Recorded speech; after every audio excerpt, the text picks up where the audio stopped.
वो तन्हाई में अंधेरी रात जो गिन गिन कर आपके इंतजार में कटती थी, सब्र तो तारों ने बंधा रखा था, वरना हम तो बेचैन ज्यादा ही थे। नमस्कार साथियों, जीएस परम ऑफिशियल पर आपका स्वागत है। और फिराक गोरखपुरी ने कहा था कि ना कोई वादा, ना कोई यकीन, ना कोई उम्मीद, हम तो सिर्फ इंतजार करेंगे और करते रहेंगे। आपके इंतजार का प्रतिफल जैसा कि एक्सपेक्टेड था कि 4 जून को आएगा, तो 3 जून को ही आयोग ने आपको ऑफिशियली एक कैलेंडर दे दिया। और सबसे मजे की बात यह है कि कैलेंडर में जो डेट आई वो चौंकाने वाली नहीं थी, एक्सपेक्टेड डेट थी और भरपूर समय दिया गया है आपको। आप ये नहीं कह सकते हैं कि जल्दीबाजी में आयोग ने परीक्षा की डेट दे दी है, क्योंकि आयोग को भी अपनी इज्जत बचानी थी, कहीं दोबारा पेपर ना लीक हो जाए, इसीलिए फुल प्रूफ तैयारियां करना है। लेकिन साथ में ध्यान रखना है कि जब भी ऐसा हुआ है कि री एग्जाम हुआ है, यदि हम आरओ या आरओ 2023 की परीक्षा की बात करें या पेपर लीक होने के बाद कोई परीक्षा हुई है, तो सामान्यतया परीक्षा के प्रश्नों का स्तर थोड़ा बहुत ऊपर हो सकता है। ऐसे में आपकी तैयारी को आपको भरपूर गति देनी है। और उससे भी महत्वपूर्ण बात यह है कि तैयारी के दौरान जो प्रत्येक वर्ष प्री मेंस इंटरव्यू इस साइकिल में कई बार आप फंसे रहते हैं, चाहे फाइनल सिलेक्शन ना पा करके या जो आपके चाहत की पोस्ट है वो ना पा करके, तो इस दलदल से, इस साइकिल से आपको मुक्त होना है। और उसके लिए आपको इस बार पीसीएस 2024 के लिए अचूक रणनीति बनानी है। क्या हो अचूक रणनीति और टॉप पोस्ट यानी कि एसडीएम बनने की क्या राह हो, उसके बारे में हम आपसे बात कर रहे हैं इस छोटे से वीडियो में। बहुत ही शिद्दत से सुनिएगा और सुनने के बाद जो भी आपके मन में विचार आए ना, वो कमेंट करके मुझे जरूर बताइएगा। साथियों, हम बात करेंगे प्री मेंस और इंटरव्यू तीनों की कंबाइंड स्ट्रेटजी पर।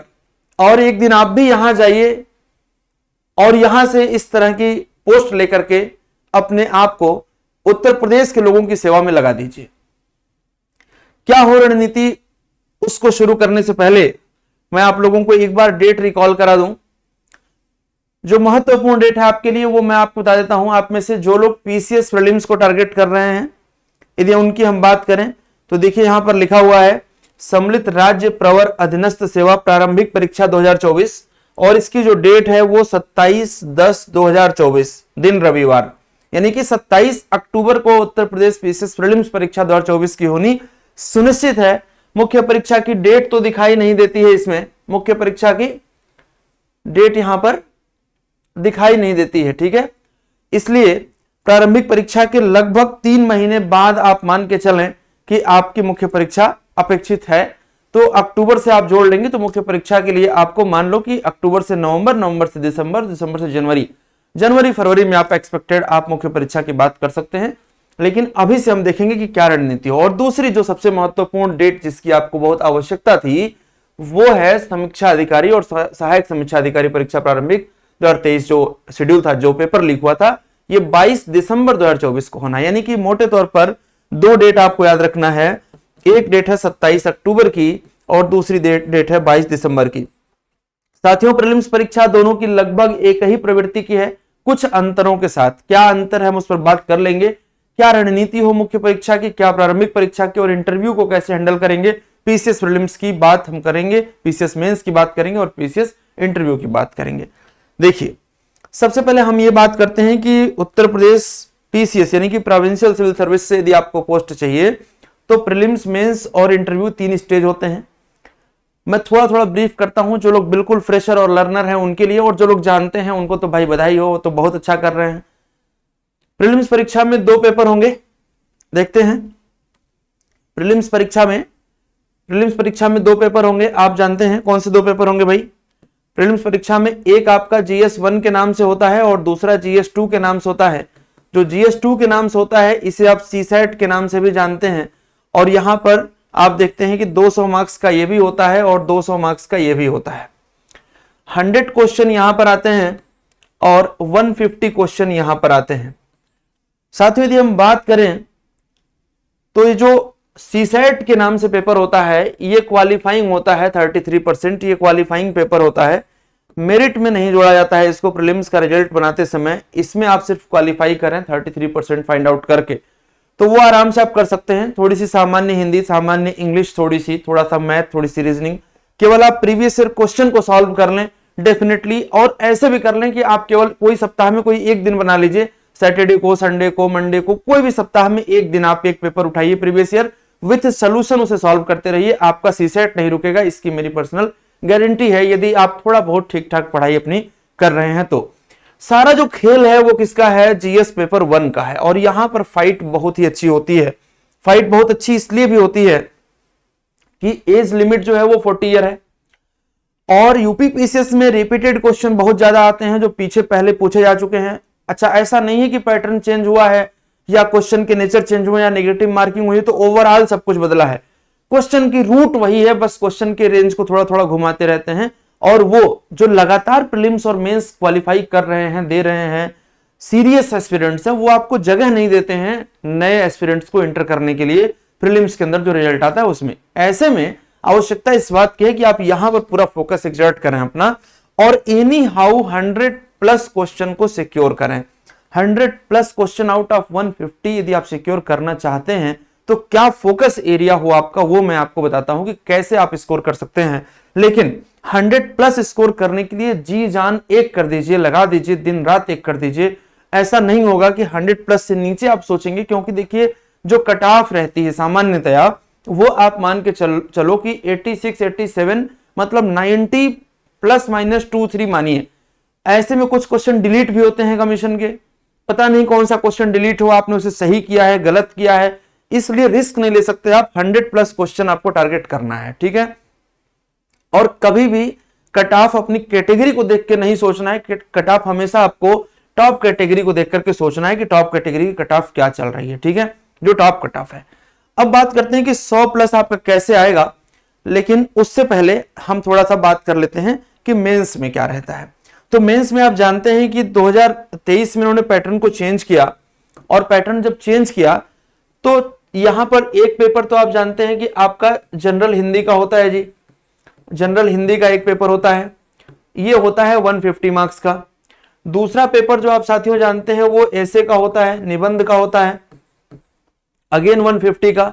तो जनरल हिंदी और ऐसे मिलाकर के 300 नंबर, और 6 पेपर जो होंगे वो सामान्य अध्ययन के होंगे, जीएस 1 से लेकर के और जीएस 6 तक, जिसमें 5वां और 6वां पेपर जो आपका होगा वो यूपी स्पेशल का पेपर है। और ये सभी पेपर कितने नंबर के होंगे साथियों, सभी पेपर 200 नंबर के होंगे, each multiplied by 200। So overall जो निकल करके आ रहा है, ये निकल करके आ रहा है 1200। तो 1200 और 300 कितना हो गया भाई, 1500। और 1500 के बाद 100 नंबर का आपका इंटरव्यू होगा, प्लस 100 मार्क्स का जो पर्सनालिटी टेस्ट आपका है, इंटरव्यू जिसे आप कहते हैं, वो होगा। तो कुल 1600 नंबर का आपका 1600 नंबर का मेंस और इंटरव्यू होगा, प्री को छोड़ करके। प्री से कोई लेना देना नहीं है, यहाँ पर मेरिट जो आपकी बनेगी वो 1600 नंबर पर बनेगी। अब इस 1600 नंबर में यदि आपने जनरल कैटेगरी आपकी है और आप 940 प्लस माइनस आप कह सकते हो 20 मार्क्स यदि आप लेकर के आते हैं तो आपकी पॉसिबिलिटी टॉप पोस्ट के लिए बन जाती है, यानी कि टॉप पोस्ट का मतलब एसडीएम डिप्टी एसपी आप बन सकते हैं। अब ऐसे में साथियों मेरा यह मानना है कि यदि आप 1600 नंबर को देखें तो आपकी जो कोशिश होनी चाहिए, देखिए आप एकेडमिक्स में जब पढ़ाई करते रहे होंगे आपको याद होगा, तो 60% आपके लिए कोई बहुत बड़ा टास्क नहीं था, और आप वही हैं जो 60% 70% फाइंड आउट करते थे। हाँ, ये सच है कि कमीशन के क्वेश्चंस का आंसर जब आप लिखते हैं तो यहां पर मार्किंग वैसे नहीं होती है जैसे कि आपकी कॉलेज और यूनिवर्सिटी में होती थी, बट फिर भी ऐसा नहीं कि यदि आप बढ़िया लिखेंगे तो आपको नंबर नहीं मिलेगा। बढ़िया लिखने का प्रयास तो करिए, प्रयास करिए। मैं इसी वीडियो में आपको मूल मंत्र भी बताऊंगा कि क्या मूल मंत्र है इन दोनों का और क्या रणनीति हो। ऐसे में आप कोशिश करिए कि 960 प्लस मार्क्स आपको एनी हाउ स्कोर करना है, आपका लक्ष्य ये होना चाहिए। जब आप इस लक्ष्य पे काम करेंगे तो आराम से आपको एसडीएम की पोस्ट मिलेगी बिना किसी तनाव के। लेकिन ये इतना आसान नहीं है, कैसे करेंगे वो समझिए। सबसे पहले प्री की बात करते हैं। जब प्री की बात करते हैं तो आपको प्री को देखो, सबसे पहले तो ये समझो कि प्री में आपका 120 सही हो रहा है, 130 सही हो रहा है, इससे कोई मेडल आपको नहीं मिलने वाला है। हाँ, ये सच है कि यदि प्री क्वालिफाई नहीं हुआ तो फिर आप जहां से चले थे वहीं पहुंच जाते हैं। और ऐसे में आपको मेक श्योर क्या करना है, सबसे पहले PYQs की मास्टरी करिए, इसका मास्टर एनालिसिस करिए। और मास्टर एनालिसिस कैसे आप करेंगे, मास्टर एनालिसिस आप करेंगे, एक एक क्वेश्चन को उठाइए करंट अफेयर के प्रश्नों को छोड़ करके, कि वो प्रश्न जो पूछे गए हैं उनके आसपास और क्या प्रश्न बन रहे हैं, उनके सोल्यूशन को पढ़िए। और जब आपको लगता है कि प्रश्न कोई बहुत ज्यादा फैक्चुअल है, जैसे कि पूछ लिया इलेक्ट्रॉन की खोज कब हुई, पाई मेसान की खोज कब हुई, कुछ और ऐसा सवाल पूछा, तो उन फैक्ट्स को उन किताबों से बाहर निकाल करके जिस्ट बनाइए पीवाईक्यूज का पिछले 20 वर्षों का। आप कहेंगे सर बहुत ज्यादा है, यस, लास्ट 20 ईयर्स का, क्योंकि ऐसा देखा गया है कि पिछले 15 वर्ष पहले कोई क्वेश्चन पूछा है, 18 वर्ष पहले कोई क्वेश्चन पूछा और वो रिपीट करके आपके सामने आ रहा है, तो आप उसे इग्नोर नहीं कर सकते। यहां पर एक बात का ध्यान और रखिएगा कि जब आप मास्टर एनालिसिस करेंगे पीवाईक्यूज का, तो इसमें पीसीएस प्री तो रखिएगा ही, और 2017 से पहले पीसीएस मेंस में जीएस जो आती थी वो एमसीक्यू होती थी, और इसका भी मास्टर एनालिसिस आप करिएगा। यहां से आपको हिस्ट्री और ज्योग्राफी के जो रिपीटेड सवाल आते हैं वो बहुत भारी संख्या में मिलते हैं, और इसे भी आपको रिपीट करना है। साइंस के सवालों को आपको बार बार रिपीट करना है, तो पीवाईक्यूज की मास्टर एनालिसिस करिए। और जो आपके पास घटना चक्र पूर्वावलोकन की सीरीज है, घटना चक्र पूर्वावलोकन की सीरीज को, इसको भी क्या करना है, जिस्ट बना लेना है। यानी कि एक जिस्ट घटना चक्र पूर्वावलोकन की बनाइए, 3 बार पढ़ने के बाद बनाना है, पहली बार में नहीं, 3 बार जो आप घटना चक्र पूर्वावलोकन पढ़ेंगे तब आपको पता चलेगा कि कौन सा प्रश्न आपको परेशान कर रहा है, उसका जिस्ट आपको बनाना है। तो एक तो यहां से आपने जिस्ट बनाया और एक जिस्ट यहां से बनाया, और ये दोनों करने के साथ साथ एक बार आपको लुसेंट जीके का ओवरव्यू ले लेना है, जिससे कि फैक्चुअल जो कोर फैक्चुअल सवाल आ रहे हैं वो गलत ना हो।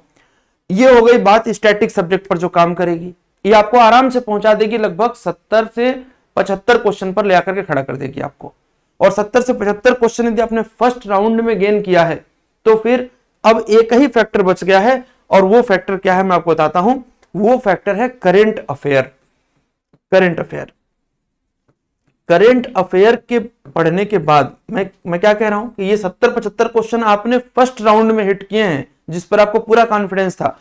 करंट अफेयर को आप ऐसे डेवलप करिए कि इसका वीकली कंपाइलेशन, मंथली कंपाइलेशन और एनुअल कंपाइलेशन, तीनों पर फोकस करिए, और खूब ढेर सारा एमसीक्यू सॉल्व करिए, कहीं से भी मिले, किसी भी सोर्स से मिले। और यहां से जो लगभग 30 की संख्या में क्वेश्चन आएंगे, इसमें से आपको कम से कम 25 प्लस टारगेट करना है कि गलत ना होने पाए। और ये 75 प्लस उधर और 25 प्लस इधर मिला करके आप 100 प्लस से आगे हैं। ऐसे में आपको बहुत ज्यादा रिकॉर्ड नहीं बनाना है कि हमने प्रीलिम्स में 145 क्वेश्चन सही किया था, कोई फायदा नहीं है। आराम से आप मेंस की तरफ मूव कर जाएंगे। अब ये सब कैसे होगा साथियों, तो एक जिद अपने अंदर लाइए कि कम से कम 400 एमसीक्यू डेली आप सॉल्व करेंगे, प्लस करंट अफेयर का अलग से करेंगे। आराम से आप उस पॉइंट तक पहुंच जाएंगे। अब बात आती है कि सर मेंस के लिए क्या करें। तो मेंस के लिए आपको कुछ नहीं करना है, बहुत ही सिंपल तरीका है। मैंने कहा कि 6 पेपर जीएस के हैं, इन 6 पेपर से एक तो आप ना टॉपिक वाइज आप पॉइंट तैयार करो। जैसे हर टॉपिक पर जो भी टॉपिक सिलेबस में लिखा है, सिलेबस को आप ले लीजिए, और सिलेबस में जो टॉपिक लिखा है उस टॉपिक पर आपके पास 5-6 पॉइंट होना चाहिए। उन 5-6 पॉइंट को पहले लिख करके एक अपना हैंड रिटन नोट्स तैयार करो, 5-6 पॉइंट हो, बुलेट पॉइंट्स हो, कि यदि उस टॉपिक पर सवाल आया तो आप क्या लिखोगे आंसर में, वो 5 पॉइंट भूलने ना पाए। तो एक तो ये कर लीजिए। ऊपर से जो 2018 से लेकर के 22 तक जो 4 पेपर हैं, इनका आंसर लिख डालिए बैठ करके, जो पूछे गए हैं सवाल। और 2022 के बाद जो 23 में सिलेबस चेंज हुआ है, पेपर 5 और पेपर 6, इनमें जो आए हुए सवाल हैं एक बार इनको देख लीजिए, और साथ में इनका सोर्स आपको बता देते हैं।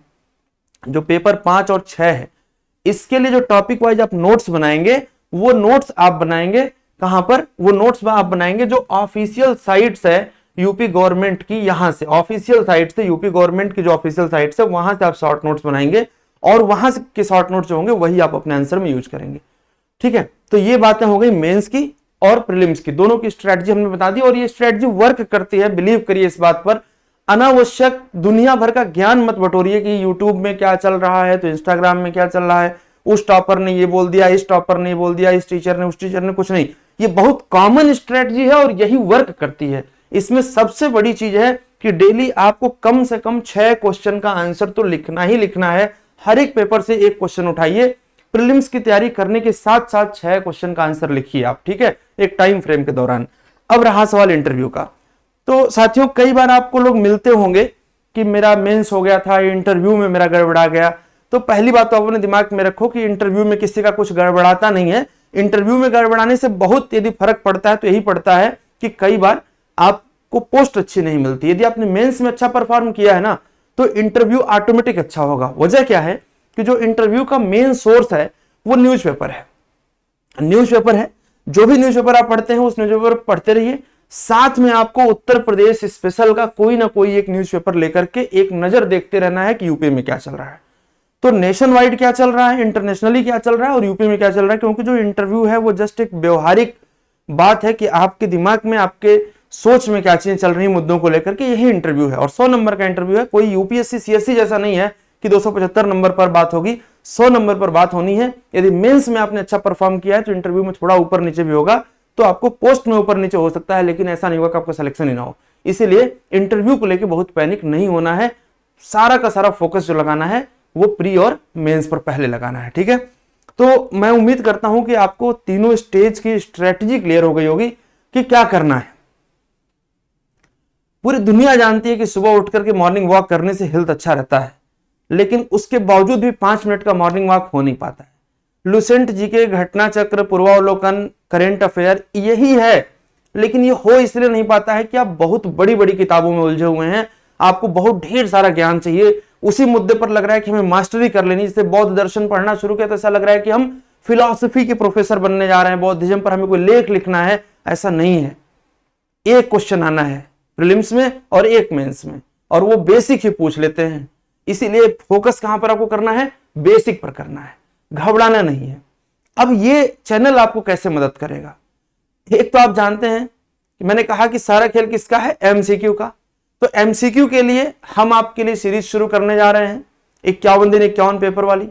वो आपको पूरी मदद करेगी, 150 क्वेश्चन हम आपको कराएंगे, विथ एक्सप्लेनेशन कराएंगे, भरपूर मदद करेगी। इसलिए आप चैनल को सब्सक्राइब करिए, और साथ में हम आंसर राइटिंग प्रैक्टिस भी आपको कराएंगे, जो आपको क्वेश्चंस जो आपको हम देंगे लिख करके आप हमें दिखाएंगे, तो वो आपको मदद करेगा इसमें कि एज इट इज हो सकता है क्वेश्चन आपको मेंस में मिल जाए या उसी से मिलते जुलते क्वेश्चन मिल जाए। तो इन दोनों कार्यों के लिए आप जीएस फोरम ऑफिशियल के साथ बने रहिए और लग जाइए, बिना यह सोचे समझे कि क्या परिणाम होगा। परिश्रम इतना करना है कि वक्त जब इतिहास लिखे आपका तो उसमें चूक ना हो कि आपके परिश्रम में कोई कमी रह गई थी। जय हिंद, जय भारत।